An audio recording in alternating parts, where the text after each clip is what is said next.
Welcome to This Explainer. Today, we're dissecting the anatomy of a literal monolith. We're going to trace exactly how Jeff Bezos transformed Amazon from this tiny niche internet experiment into the absolute backbone of modern commerce and AI. I mean, think about it. How does a garage-based bookstore turn into the world's premier cloud and AI engine? It's just a staggering contrast. Back in 1994, Jeff Bezos was literally packing books in a rented garage in Bellevue, Washington. Fast forward to today, and that same company is a multi-trillion-dollar reality. It absolutely dominates global e-commerce, powers a huge chunk of the internet itself, and is now aggressively charging into the future of artificial intelligence. So right now we're going to map out exactly how that unimaginable leap actually happened. Section 1. The Bookstore Blueprint. To really understand the giant that Amazon is today, you've got to understand what pulled Bezos away from a super lucrative early career on Wall Street. It really comes down to this idea, his regret minimization framework. Back in the early 90s, he was a highly successful senior vice president at a quantitative hedge fund. But then, in the spring of '94, he comes across this staggering stat. Web usage was growing at an insane rate of 2,300% a year. Applying his framework, he realized, at age 80, he wouldn't regret leaving a cushy Wall Street job, but he'd absolutely regret missing out on the explosive growth of the internet. That single data point was the spark for the whole shebang. So the literal starting line for all of this was July 5th, 1994. Bezos and his then-wife Mackenzie Scott packed up, drove cross-country from New York to Seattle, and actually wrote the business plan right there in the car. They ended up in that rented garage in Bellevue. Fun fact, originally he wanted to call the company Cadabra, but he pivoted to Amazon because back in the early days of the web, website listings were alphabetized. So an A name meant you popped up first in search results. Beyond the clever SEO trick, naming it after the world's largest river was a huge psychological anchor. He wanted to build the world's largest online bookstore. But even then, he was realistic. He literally warned early investors, including his parents, who put in $300,000, that there was a 70% chance the whole thing would fail. But here's the crucial takeaway. Amazon was never meant to just be a bookstore. By 1997, just 3 years in, they held an IPO that raised $54 million. Driven by this relentless internal motto of get big fast, Bezos started diversifying aggressively. By 98, they're disrupting online music and video. By 99, he's pouring capital into other booming internet.coms. Think places like pets.com and cosmo.com. This expansion wasn't just fast, it was massively broad. It really set the stage for an everything store, not just a niche book retailer.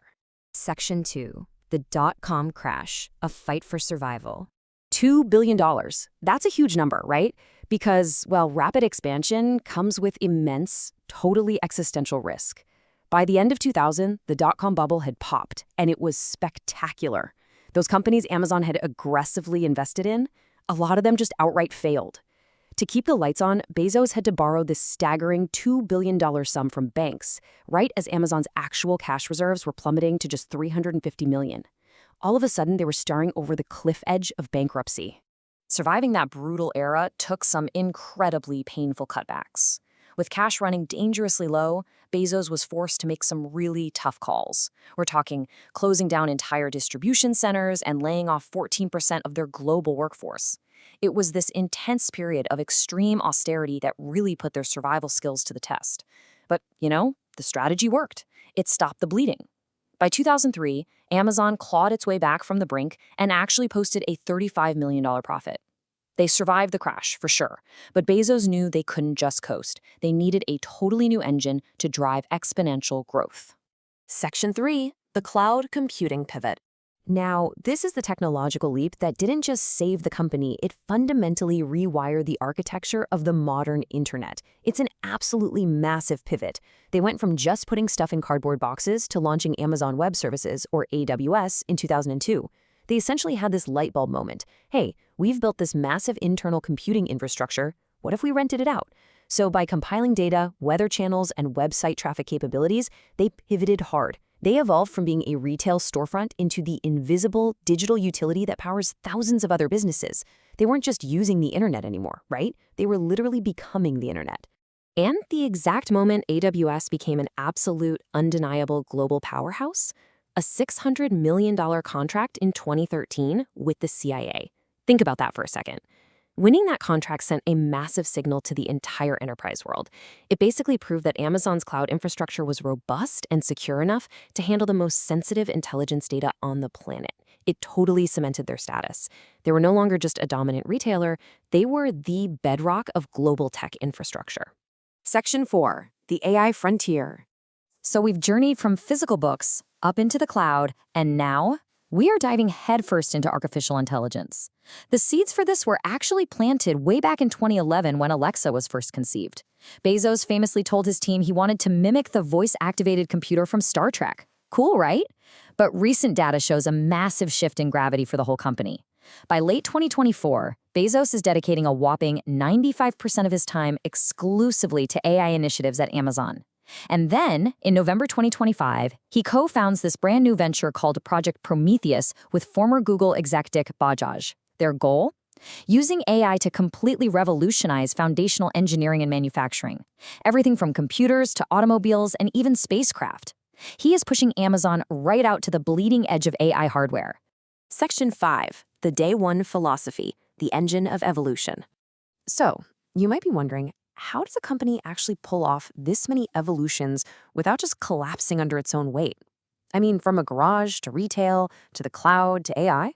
Well, it boils down to a truly hyper-competitive internal culture. For instance, Bezos famously bans presentation slides in executive meetings, which, yeah, is pretty ironic since we're using slides for this explainer right now. Instead, leaders have to write these rigorous 6-page narrative memos. Then there's the famous two-pizza rule. This is a strict rule that any meeting must be small enough that you can feed everyone in the room with just 2 pizzas. It's honestly a masterclass in fighting corporate bloat, staying agile, and forcing pure efficiency. And all of those strict rules, they feed directly into the core DNA of the company, the Day One philosophy. Bezos is absolutely adamant that Amazon has to always operate with the urgency, the customer obsession, and the risk-taking of a brand new startup. Why? Because in his framework, day 2 is stasis, day 3 is irrelevance, day 4 is an excruciating, painful decline, and day 5 is death. The only way to stave off that inevitable corporate death is to perpetually reinvent the company, whether that meant launching AWS 20 years ago or kicking off Project Prometheus today. They just have to stay eternally in day 1. Which brings us to a final, pretty provocative thought. Can a company of this massive, multi-trillion-dollar scale actually stay in day 1 forever? As Bezos heavily pivots Amazon's unbelievable resources toward this new AI frontier, they're kind of fighting against the gravity of their own immense size. It's a fascinating business experiment, and we are all watching it play out in real time. Thanks so much for joining me for this explainer. Keep learning, and I'll catch you in the next one.